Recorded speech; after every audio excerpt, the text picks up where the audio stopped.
was most detrimental? The fouling and the turnovers, both. 42 free throws.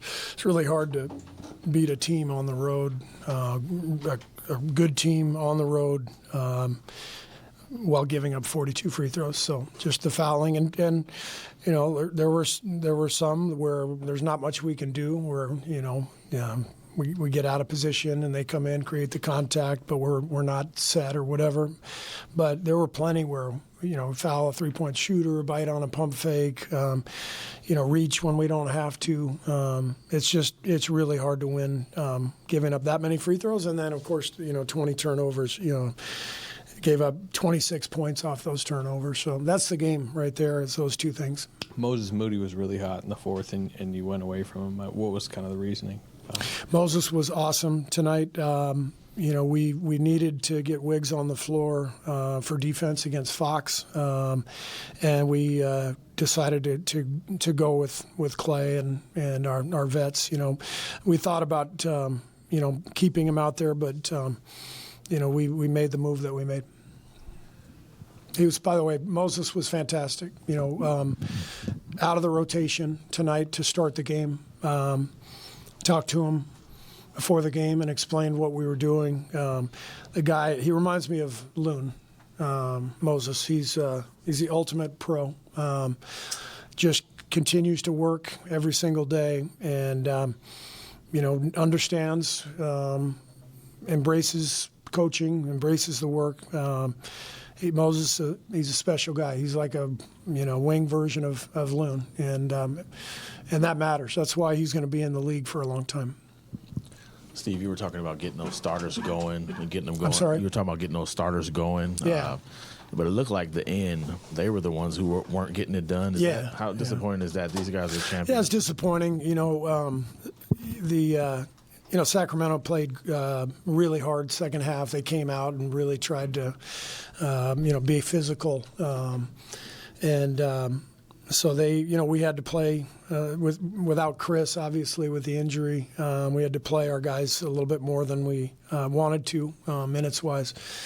And so we withstood a lot of their rallies and made some big shots, did some good things, but again, the fouling and the turnovers, that's what it comes down to.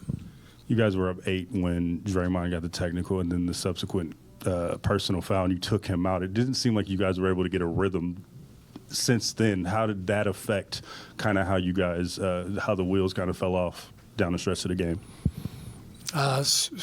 Say it again. When after Draymond came out and picks up the foul, and the technical, you take him out. You guys are up 8. Then it kind of seemed like the wheels were falling off. What happened in your eyes during that stretch after he came off the floor?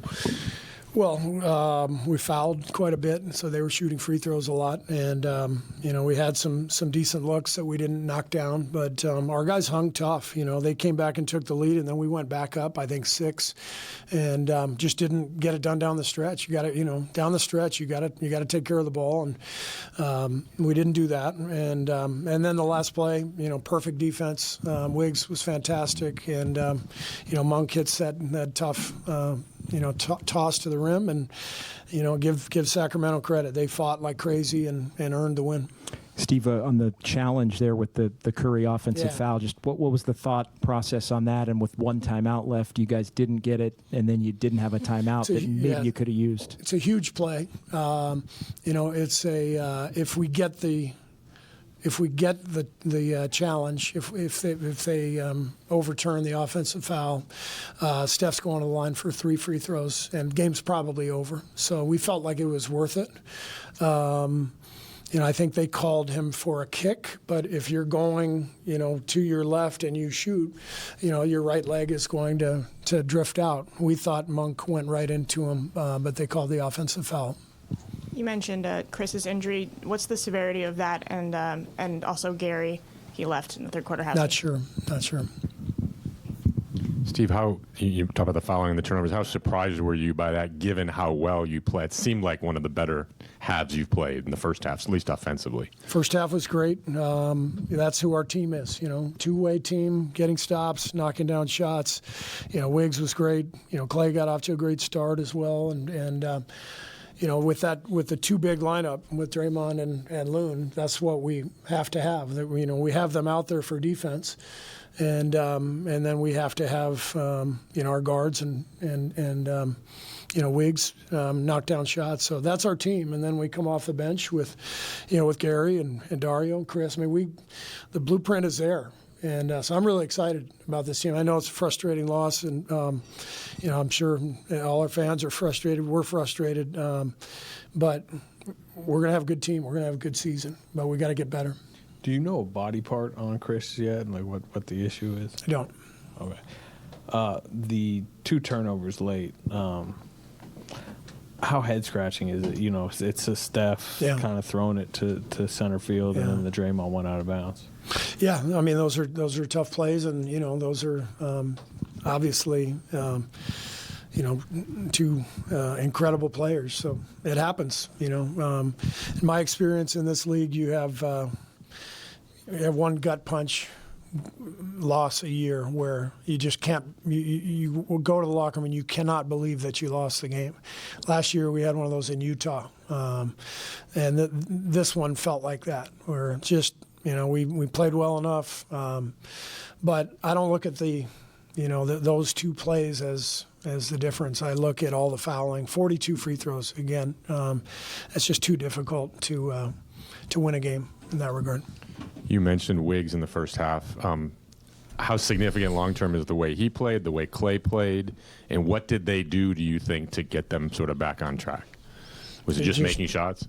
Yeah, but, I mean, we've seen this coming with Wiggs. He had a game like this last week against OKC, I think it was. He's really in much better rhythm now, and his defense is improved, and he's just starting to look like himself. And the game made sense, especially early on. With our defense, turning our defense into offense, and spacing the floor, and Clay's shots were much easier there in the first half, and that's how our team should look.